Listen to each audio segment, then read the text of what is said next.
I'm in a dark room, lying on a bed, half naked, with my knees up. It's not the first time, so I don't feel nervous anymore, but no one knows I'm here. Standing in front of me are two guys, and one of them switches on the camera.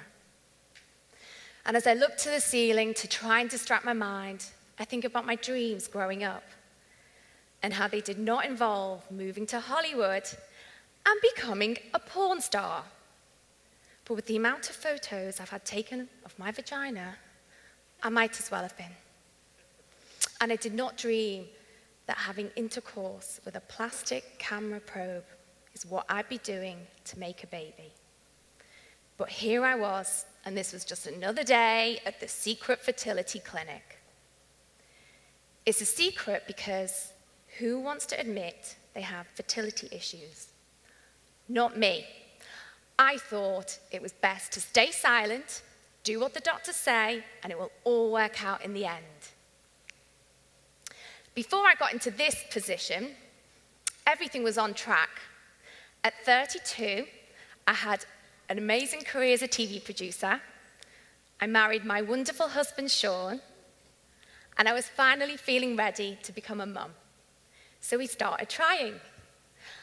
I thought, I'll stop taking the pill and it'll happen first time, maybe second. Turns out, it's not that simple. But we thought, if you try, if you work hard, you can achieve anything. So we worked hard. Out came the ovulation sticks, in went the acupuncture needles, and up went my legs. I studied Dr. Google avidly. I mean, you could test me on anything reproductive, and I'd get an A star. But when it came to the pregnancy test, it was always a fail. A year later, it was time to call in the REs. Not the religious extremists, although I did consider it. It was the reproductive endocrinologists, the experts. Test after test showed that I had a hormone imbalance and my husband had a sperm morphology issue, which meant making a baby naturally was virtually impossible. So they fast-tracked us straight to IVF, in vitro fertilization. Now, making a baby in a Petri dish wasn't what we imagined, but we were relieved. Finally, we were getting some help. Finally, we had a solution. Despite being optimistic, we didn't dare tell anyone what was happening because, honestly, it was embarrassing. We couldn't do the most natural thing in the world, and that made us both feel like there was something innately wrong. I also didn't want people to pity us. And in this world of social media life enhancement, there is one rule that reigns supreme. Thou shalt create the illusion that my life is insanely perfect. Speaking of which, should we take a selfie? Smile! Hashtag Simone TEDx talk. Hashtag living the dream. Now, that's way better than seeing a selfie of me self-injecting, don't you think? The giant box of medicine arrived on my doorstep, and the process began. Every day, I would frantically inject myself with a cocktail of hormones, run off on my lunch hour for monitoring and blood tests. The humiliation of dropping my pants for strangers in white coats surprisingly got easier. I wasn't in this on my own, though. My poor husband was locked in a room and forced to read dirty magazines, just for a sperm sample. After 4 weeks of treatment, they surgically removed my eggs and injected his sperm. And we made 8 embryos. Things were going great. They phoned us a couple of days later to let us know that 6 had died. So they rushed me in and placed the last 2 surviving embryos inside me, and we just hoped it would work out. 2 long weeks later, 2 long weeks of waiting, we did the pregnancy test. And it was positive. IVF had worked, and we were finally going to have a baby. We couldn't wait for that first pregnancy scan at 8 weeks. And when we went into the clinic, The monitor lit up and we saw the tiny silhouette of our baby. And we thought, wow. I was so excited. I nearly didn't hear the nurse say to me, "I'm sorry, there's no heartbeat." And in that one moment, it was all over. We did not know how heartbreaking it would feel over a baby that we'd never met. I went home that day, and all I could think was, what did I do wrong? Am I being punished? Maybe we did leave it too late. We thought we'd hit rock bottom, but in the ocean of infertility, we'd only just dipped our toes in.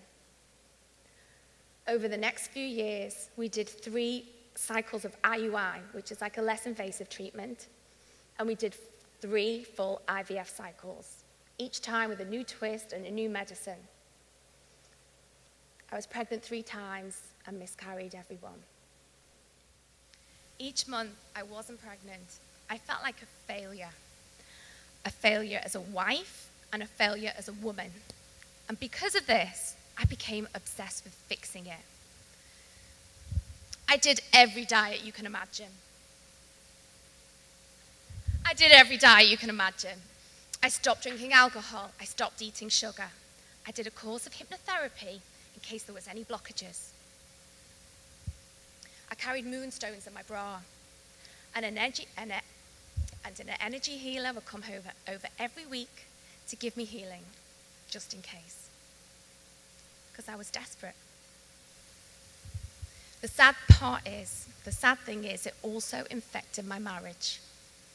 Even though technically we were in this together, I often felt completely alone.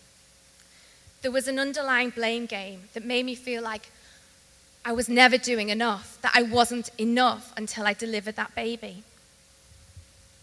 It got to the point that every time we looked at each other, all we saw was failure and pain. So we looked away and suffered alone. Inside, it was like a volcano of emotions ready to erupt. And then one day, after another row with my husband, I went on Facebook. I counted 5 pregnancy announcements. And I thought, I've had enough. I've had enough of being afraid of what people might think. And I've had enough of pretending that everything is okay when it isn't. That was the day I decided to break the rules of social media gloss. That was the day I decided to reveal my hashtag living the dream was also hashtag bit of a nightmare. I sat down and the truth came pouring out. I didn't hold back. And when I pressed post, I took a deep breath and thought, what the hell have I just done? My phone started beeping again and again. And inflow messages from family, from friends, from strangers, with similar fertility stories of secrecy and of miscarriage. For the first time ever, I realized that this is everywhere, and it's happening to so many people, yet we all stay silent. I would never wish for anyone to go through infertility or any painful struggle. It's a world I fought so hard to leave. But it forced me to confront my demons. The moment I ripped off that gag of shame and embraced my fears was when the healing began and the suffering shifted. And you know what? They didn't judge me and they didn't pity me.